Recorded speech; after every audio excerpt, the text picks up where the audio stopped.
So I'm going to talk about woodlands, hedgerows and scrub. But before I talk about woodlands, I'm going to take a slight detour and talk about ice ages. People who study ice ages say that ice ages are when ice sheets are found at the north and south poles of the planet. So that means that we're actually in an ice age now, and this ice age has been ongoing for the past 2.5 million years. Now in these ice ages there are warm phases and cold phases. We're currently in a warm phase. The last cold phase started about 110,000 years ago and ended about 10,000 years ago.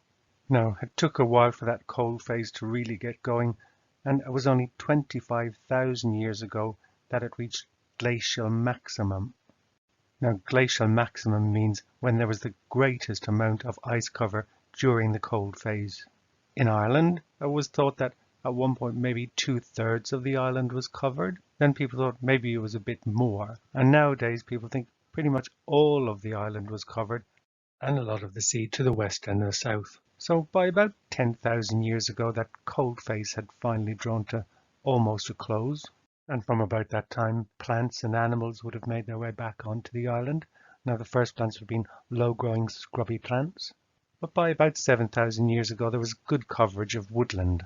Also about 7,000 years ago, people had arrived on the island, and the first people were hunter-gatherers, and they would have lived on an island that was pretty much covered with woodland, 80% if not more. Now about 4,500 years ago, there's evidence that farming had started on the island, and people had started to clear woodlands to plant crops and to keep livestock. Today, only about 11% of Ireland is under woodland, and most of this woodland is plantations of non-native conifer that are grown for wood.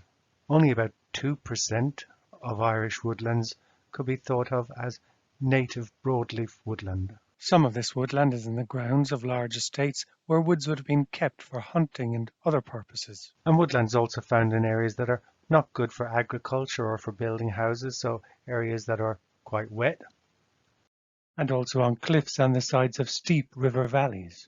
Now if you look in the landscape, you can usually make out these wooded valleys, the long strips of woodland otherwise surrounded by agricultural land. So what kinds of woodlands are there in Ireland?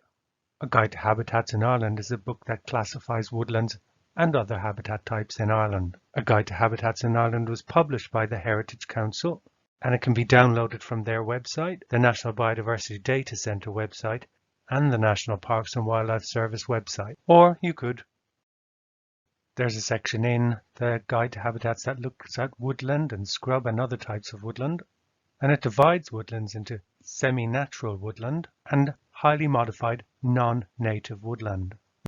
Looking at the area that the Douglas Tidy Towns operates in, we can see there's quite a bit of woodland. This includes woodland in Ballybrack Woods, in Domans Wood, and in Grange Frankfield Wood. And there are other wooded areas dotted across Douglas. In a Guide to Habitats in Ireland, woodlands were divided into two groups depending on whether they were classified as semi-natural woodland or highly modified non-native woodland. When classifying woodlands, it's done based on the types of trees that are found in the canopy. Those are the tallest ones in the woodland, but also based on plants that are found growing lower down in the field layer and the shrub layer. In Ireland, it can very often be the case that in the canopy there are a lot of non-native tree species, so it would be highly modified non-native woodland, but plants growing lower down in the shrub and field layer are very similar to the type of plants found in semi-natural woodland types. Two of the most common non-native broadleaf tree species found in Irish woodlands are beech and sycamore. In the drier parts of Domans Wood particularly, but also to some degree Ballybrack Wood and Grange Frankfield Wood, even when there are a lot of non-native species in the canopy, the lower layers, the ground layer and the shrub layer, still have a lot of native species. And a lot of these species are the same species that are described for oak, ash, hazel woodland, WN2, in A Guide to Habitats in Ireland. These include species such as bluebell and ramsons, pignut, sanicle, lords and ladies, wood speedwell, and wood avens. And there are wet woodland types in Douglas too. And while not all of these would be an exact match for semi-natural wet woodland types in a Guide to Habitats in Ireland, some of them resemble wet willow alder ash woodland and others riparian woodland.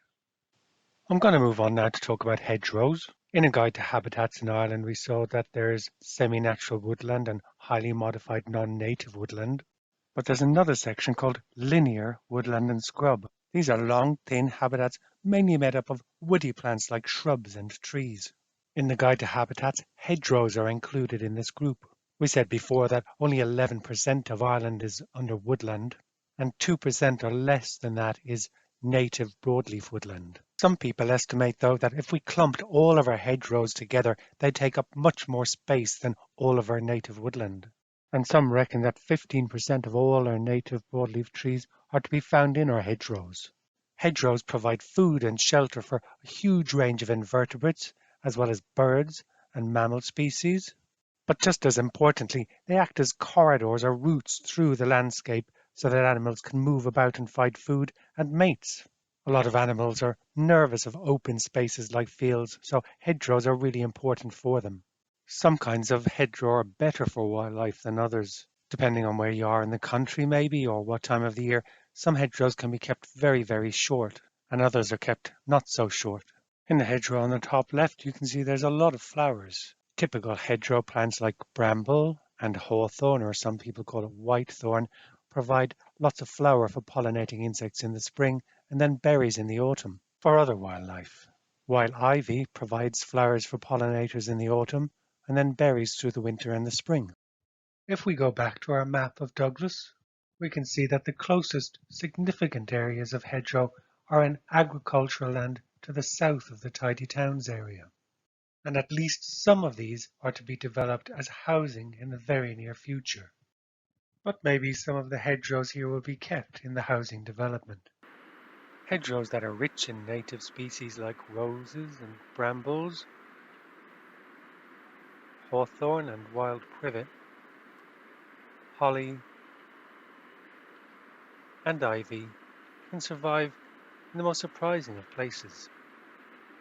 And there are lengths of old tree line and hedgerow in other areas in Douglas as well that can be seen on maps from the 19th century. Turning to scrub in a Guide to Habitats, scrub is described as areas that are dominated by at least 50% cover of shrubs, stunted trees or brambles, and the canopy height is generally less than 5 meters or 4 meters if it's a very wet area. Scrub is sometimes called a successional habitat. For example, if an area of grassland is not managed, it can be invaded by woody shrubs and then it's scrub, and then scrub eventually will turn into woodland. So management is very important. If you want to keep an area of grassland, that has to be managed. And if you want to keep an area of scrub, that has to be managed as well. Scrub can be a problem, for example, in the Burren. Hazel scrub can overtake important limestone grassland habitat. But even in the Burren, it's recognized that scrub is also a valuable habitat itself. It's all about management. Here are some quotes I found about scrub online. Scrub is a valuable habitat in its own right. Increased biodiversity is associated with larger areas of well-managed scrub. Where it grades into grassland is most important ecologically, it is important for invertebrates. Even a small area of scrub can be very biodiverse. Roses, brambles and raspberries are all related and their flowers are an important food source for pollinating insects in the spring and into early summer, while their fruits are important for wildlife later in the year. Willows provide an abundance of flowers early in the year, which is really important for wild bees and other insects emerging from hibernation. Gorse is also an important early food source and in common with these other woody shrubs provides a good place for birds and other animals to hide and nest. Outside of woodland, hedgerow and scrub, large old trees in urban areas can also provide a stepping stone for wildlife, as well as shade for people, while also having cultural, historical and social importance.